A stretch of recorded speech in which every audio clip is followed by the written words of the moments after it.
ఎక్కువ సమయము ఆ ఎన్నికలకు సంబంధించినటువంటి బాధ్యతలో ఉన్నాను. మొన్న రాత్రి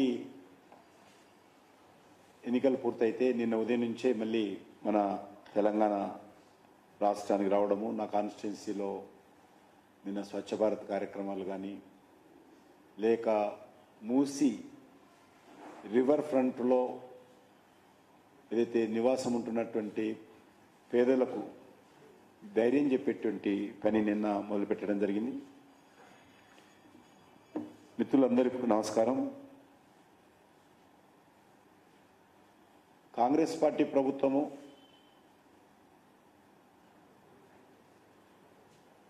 గత 10 నెలల క్రితం అధికారంలోకి వచ్చింది. ఏ ప్రభుత్వమైనా కూడా అధికారంలోకి వచ్చిన తర్వాత పేద ప్రజలకు ఈ రాష్ట్రానికి మేలు చేసేటువంటి చర్యలు చేస్తారు. కొంతమంది ప్రాజెక్టులు కడతారు, కొన్ని సంక్షేమ కార్యక్రమాలు అమలు చేస్తారు. కానీ ప్రభుత్వము మనం చూస్తూ ఉన్నాము, ఒక్క స్కూల్ కట్టలేదు, ఒక్క పేదవాడి బడుగు బలైన వర్గాలకు సంబంధించినటువంటి ఇందిరమ్మ ఇళ్ల గృహ సముదాయానికి ఒక్క దగ్గర కూడా శంకుస్థాపన కూడా చేయలేదు. కానీ పేదవాడు నివాసం ఉంటున్నటువంటి బస్తీల మీద కన్నేసి ఆ ఇళ్లను కూల్చడం అనేటువంటిది నాకు తెలిసినంత వరకు దేశంలో ఇంతవరకు ఎక్కడ కూడా జరగలేదు. ఏ ప్రభుత్వమైనా అనేకమైనటువంటి ప్రజలకు ప్రభుత్వానికి సంబంధించినటువంటి మంచి కార్యక్రమాల మీద పేరు తెచ్చుకోవాలనుకుంటారు.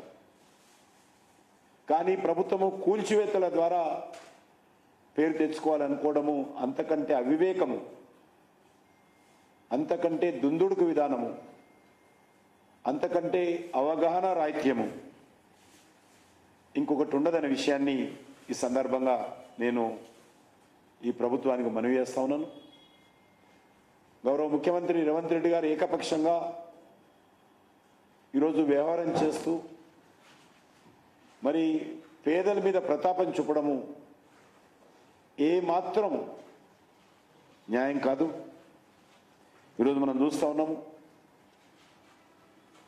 పేదవాడి యొక్క బాధలు, ఆందోళన, ఆవేదన. నేను గతంలో కూడా ఇక్కడ నుంచే ప్రభుత్వానికి సూచన చేయడం జరిగింది. ఎట్టి పరిస్థితుల్లో పేదవాడి ఇల్లు కూల్చకూడదని చెప్పి మీ ద్వారా ప్రభుత్వానికి విన్నవించాను. మా పార్టీ యొక్క స్టాండ్ చెప్పాను. మా పార్టీ, నేను స్వయంగా చెప్పాను. మా పార్టీ నాయకులు కూడా పదే పదే పర్యటించడము, బాధితుల ద్వారా ఆందోళన కూడా చేసిన విషయాన్ని మనం చేస్తున్నాను. అంతేకాకుండా నేను స్వయంగా ముఖ్యమంత్రి గారికి ఉత్తరం కూడా రాశాను. 26వ తేదీ ఉత్తరం రాసి, మీరు దయచేసి ఈ యొక్క విధ్వంసాన్ని ఆపండి, ఈ కూల్చివేతలు ఆపండి అనేటువంటి విషయాన్ని చాలా స్పష్టంగా నేను ముఖ్యమంత్రి గారికి వివరించడం జరిగింది. కానీ ఇవేవి ప్రజల ఆందోళనలు కానీ, ప్రజల మనోవేదనను కానీ పరిగణలోకి తీసుకోకుండా ముఖ్యమంత్రి గారు ఈ రకంగా వ్యవహరించడం ఏమాత్రం న్యాయం కాదు. ఈరోజు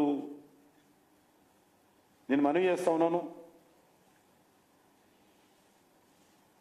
గతంలో ఉన్నటువంటి 10 సంవత్సరాల క్రితం అధికారంలోకి వచ్చినటువంటి టీఆర్ఎస్ పార్టీ కూడా ఇదే విధంగా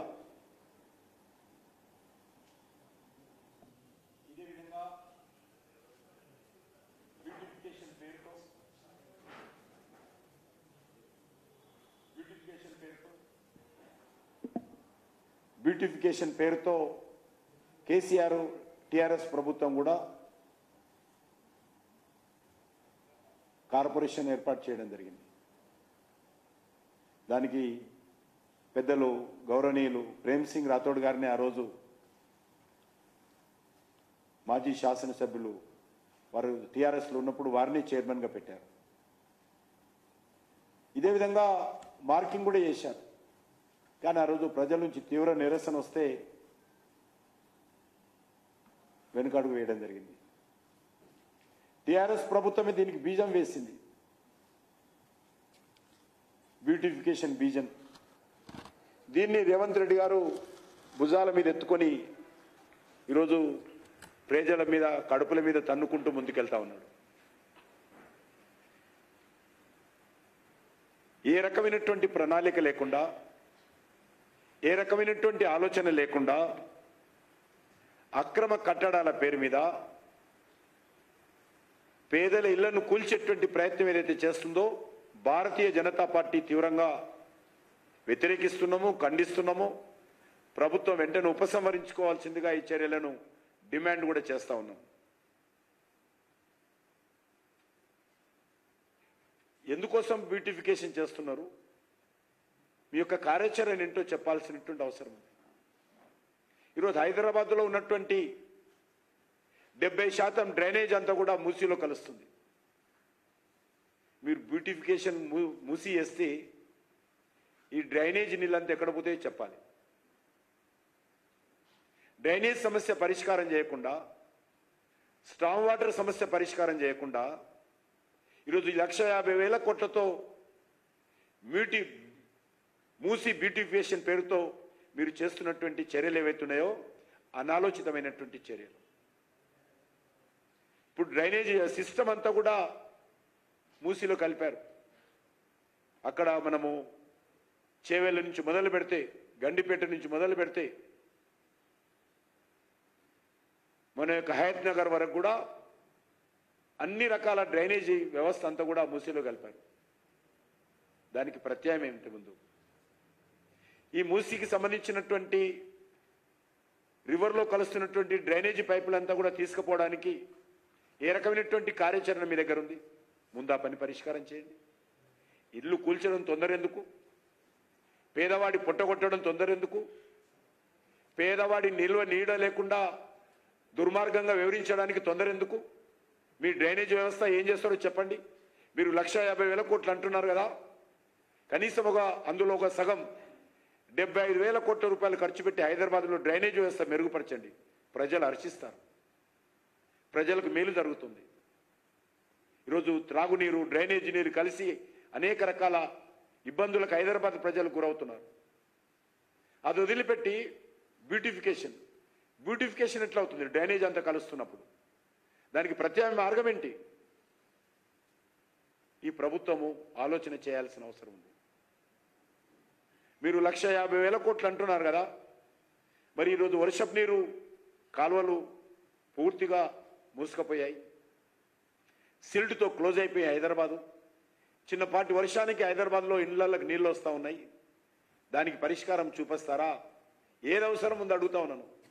మీరు తేవాలనుకుంటున్నటువంటి అప్పు 1,50,000 కోట్ల అప్పు, మీరు సుందరీకరణ చేయాలనుకుంటున్నటువంటి మూసీ రివర్ మీద పెట్టేటువంటి ఖర్చు, హైదరాబాద్ నగరాన్ని కనీసం డ్రైనేజ్ మీద, స్ట్రాంగ్ వాటర్ లైన్ల మీద మీకు చిత్తశుద్ధి ఉంటే అది ముందు చేయండి, తర్వాత బ్యూటిఫికేషన్ చేయండి. బ్యూటిఫికేషన్ కూడా చేయాలనుకుంటే మీరు 2 సైడ్లో రిటైనింగ్ వాల్ కట్టండి.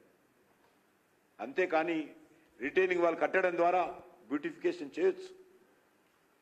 ఎవరు కట్టుకున్నారు ఇండ్లు? ఎప్పుడు కట్టుకున్నారు? నిన్న మొన్న కట్టుకున్నారా? మీ కాంగ్రెస్ పార్టీ అధికారంలో ఉన్నప్పుడే కట్టుకున్నారు. అంజయ్య గారు, లేకపోతే భవన వెంకట్రామ్ గారు, విజయభాస్కర్ రెడ్డి గారు, ఆ తర్వాత చంద్రబాబు నాయుడు గారు, లేకపోతే ఆ తర్వాత వచ్చినటువంటి రాజశేఖర రెడ్డి గారి హయాంలోనే ఇవన్నీ నిర్మాణాలు జరిగాయి. కాబట్టి ఆ రోజు ఒక విధానం, ఈ రోజు ఒక విధానం కాదు. పేదవాడు ఒక్కొక్క ఇటుక పేర్చి తమ రక్తాన్ని చెమటగా మార్చి ఈరోజు ప్రభుత్వం ఇల్లు కట్టివ్వకపోయినా, ప్రభుత్వం సామాజిక బాధ్యత విస్మరించినా, పేదవాడు సొంతంగా తన కష్టార్జితంతో అప్పులు చేసి సంవత్సరాల తరబడి ఒక ఇల్లు నిర్మాణం చేసుకున్నాడు. వాని కళ్ళ ముందే ఆ ఇల్లును కూల్చేస్తే ఆ పేదవాడి మనస్సు ఏ రకంగా ఉంటుందో ఒకసారి ఆలోచన చేయండి. ఏ ప్రభుత్వమైనా మానవతా దృక్పథంతో ఉండాలి. ఏది ముందు, ఏది అవసరమై ప్రభుత్వం ఆలోచన చేయండి. మూసీ సుందరీకరణ చేయాలనుకున్నప్పుడు హైదరాబాద్ డ్రైనేజ్ వ్యవస్థ ముందుగా చేయాలి. అది లేకుండా మూసీ సుందరీకరణ జరగదు. మొత్తం ఉన్నటువంటి పైప్ లైన్లు అంతా కూడా ఎక్కడికక్కడ మూసీలో కలిపాము. ప్రభుత్వమే కలిపింది, జిహెచ్ఎంసీ కలిపింది, హైదరాబాద్ మెట్రో వాటర్ బోర్డే కలిపింది. మూసీ ఎండాకాలంలో వస్తున్నటువంటి నీరు ఎక్కడో హిమాయత్ సాగర్ నుంచో గండిపేట నుంచో రాదు. హైదరాబాద్ ప్రజల ఇళ్లలో డ్రైనేజీ నీళ్ళు ఏవైతున్నాయో అది మూసీలో ప్రవహిస్తుంది. అది రాకుండా ముందు ఆపండి. ఆపాలన్నప్పుడు ఆ లైన్లను కూడా మాడిఫికేషన్ చేయాలి.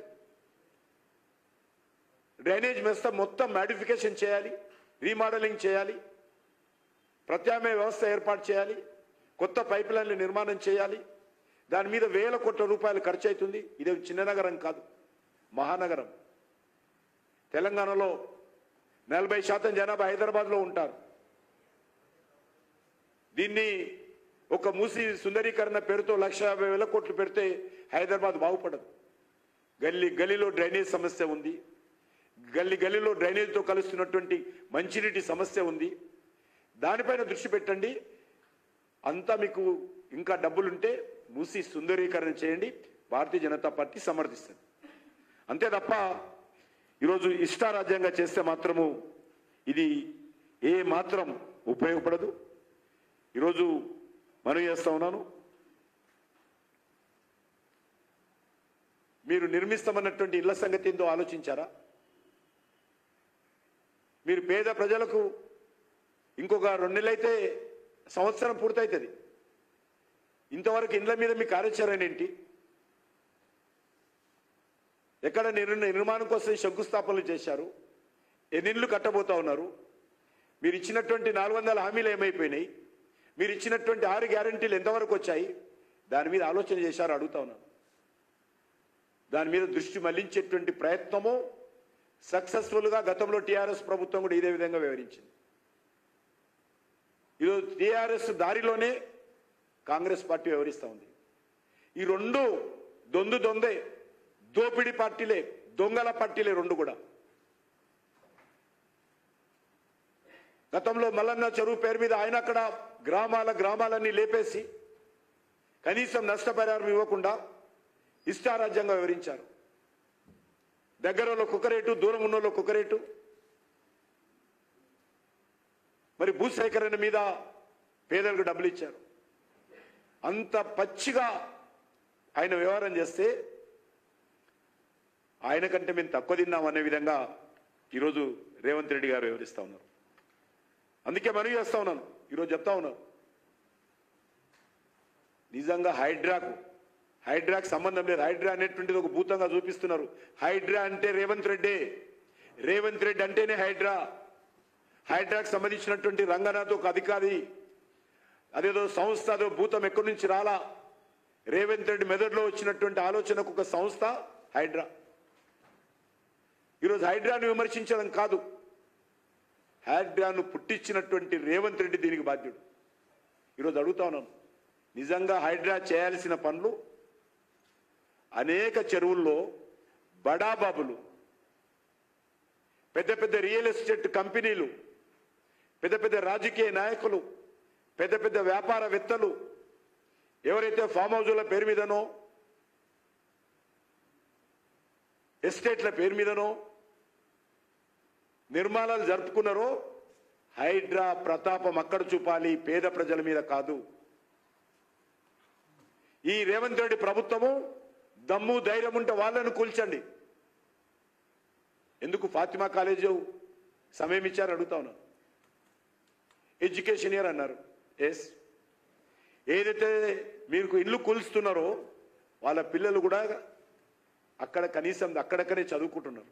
వాళ్ళ విద్యా సంవత్సరం పోనా ఎక్కడో నువ్వు తీసుకుపోయి ఎక్కడో హయత్ నగరో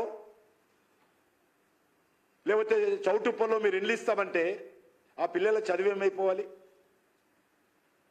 వాళ్ళకి విద్యా సంవత్సరం అవసరం లేదు పేదవాడికి. ఎంఐఎం నాయకుల సంస్థలకు విద్యా సంవత్సరం కావాలి. ఎందుకు ఈ ద్వంద్వ నీతి అడుగుతా ఉన్నాం.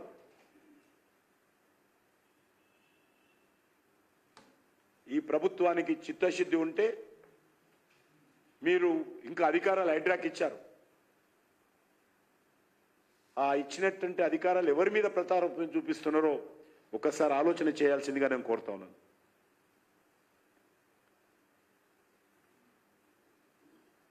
ఈరోజు రేవంత్ రెడ్డి ప్రభుత్వము అంటే కాంగ్రెస్ పార్టీ ప్రభుత్వము, గతంలో కేసీఆర్ ప్రభుత్వము అంటే బీఆర్ఎస్ ప్రభుత్వము, ఈ రెండు ప్రభుత్వాలు కూడా ఎప్పుడో ఏదో ఒక రకమైనటువంటిది ప్రజల దృష్టిని మళ్లించి ప్రభుత్వం ప్రజలకు ఇచ్చినటువంటి హామీల నుంచి దృష్టి మళ్లించేటువంటి ప్రయత్నం గతంలో కూడా చేశారు. కేసీఆర్ గారు రైతుల మోటార్లకు మీటర్లు పెడతారని ఢిల్లీకి వచ్చి ధర్నా చేశాడు. ఎక్కడైనా తెలంగాణలో ఒక్క మోటార్కు మీటర్ పెట్టి రాయక అడుగుతా ఉన్నాను. పూర్తిగా రాష్ట్ర పరిధిలో అంశాన్ని కేంద్ర ప్రభుత్వం మీద రుద్ది ఆ రోజు ఆయన ప్రజల దృష్టి మళ్లించడం కోసం ఢిల్లీకి వెళ్లి ధర్నా చేశాడు ముఖ్యమంత్రి కేసీఆర్, ఎవరిని ఉద్ధరిస్తాను. ఆ రకంగా అనేక విషయాలలో కేసీఆర్ ఇదే విధంగా వివరించాడు.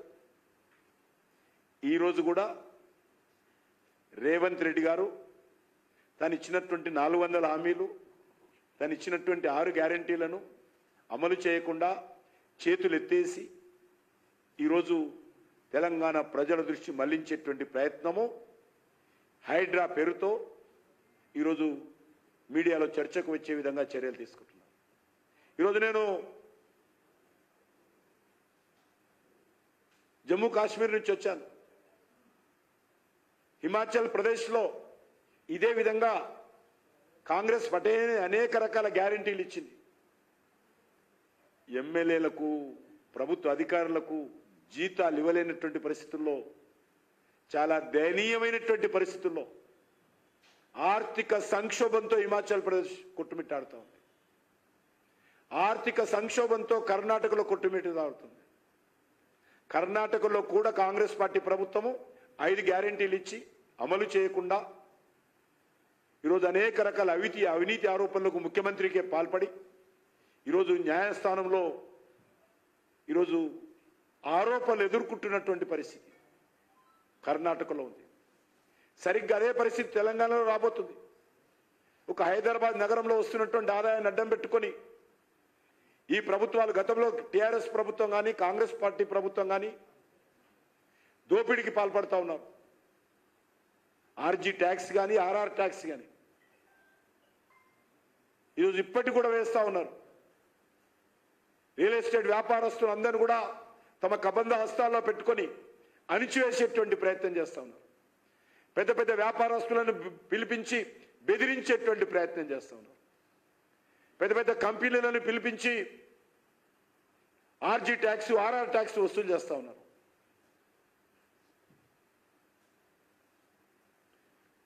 కాబట్టి నేను ప్రభుత్వాన్ని కోరుతా ఉన్నాను, పేద ప్రజల మీద ప్రతాపం చూపిస్తే ఈ ప్రభుత్వాన్ని సంధింపజేస్తాం తప్ప, అవసరమైతే భారతీయ జనతా పార్టీ కార్యకర్తలందరం దేనికైనా సిద్ధంగా ఉంటాం తప్ప, పేదవాడి ఇళ్ల మీద గడ్డపార వేసిన, పేదవాడి ఇళ్లపైన యంత్రాలతో కూల్చే ప్రయత్నం చేసిన ఈ ప్రభుత్వం కూలిపోతుందే తప్ప, పేదవాడి ఇల్లు కూలిస్తే మాత్రము ఎట్టి పరిస్థితుల్లో సహించే ప్రసక్తి లేదనే విషయాన్ని మనం చేస్తున్నాను. అందుకే ముఖ్యమంత్రి గారికి ఒక సలహా ఇస్తా ఉన్నాను. ఇప్పటికైనా హైడ్రాకు సంబంధించి విధి విధానాలు రూపొందించే సమయంలో ఖచ్చితంగా పేదవాడికి సంబంధించినటువంటి ఇళ్ల మీద గడ్డపార పెట్టేటువంటి అధికారం, బుల్డోజర్ పెట్టేటువంటి అధికారం లేదనే విషయాన్ని సందర్భంగా మనవి చేస్తున్నాను. పసిపిల్లలు 2వ తరగతి, 3వ తరగతి, 5వ తరగతి చదువుతున్నటువంటి పసిపిల్లలు టీవీలలో మాట్లాడుతుంటే చూసిన ప్రతి వాడి గుండె తరుక్కపోతుందే. అంతకంటే అధ్వాన్నంగా కాంగ్రెస్ పార్టీ వ్యవహరించడము, ఇది రాహుల్ గాంధీ జవాబు చెప్పాలి. డరో మత్ అన్నారు. ఈరోజు పేద ప్రజలను భయపెట్టిస్తా ఉన్నారు. రాహుల్ గాంధీ ఎక్కడ పోయిండు? डरो मत बीजेपी कांग्रेस सरकार आएगा, इंदिरा राज्य में आएगा. किधर गए राहुल गांधी? क्यों डरा रहे अभी गरीबों को हैदराबाद शहर में मूसी ब्यूटिफिकेशन के नाम पर? क्यों वसूल कर रहे इतना आरजी टैक्स आपके नाम पर, आपके पार्टी के नाम पर?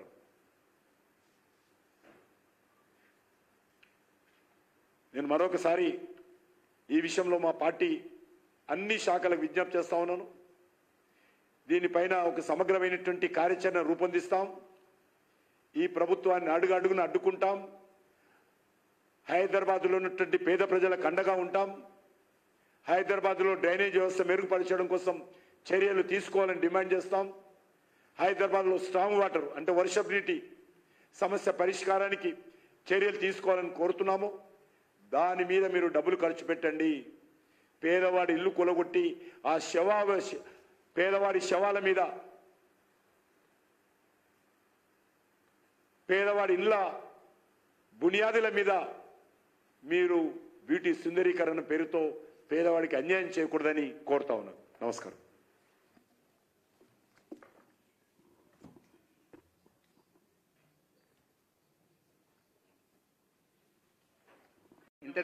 ఇంతటితో ఈ సమావేశం ముగిసింది.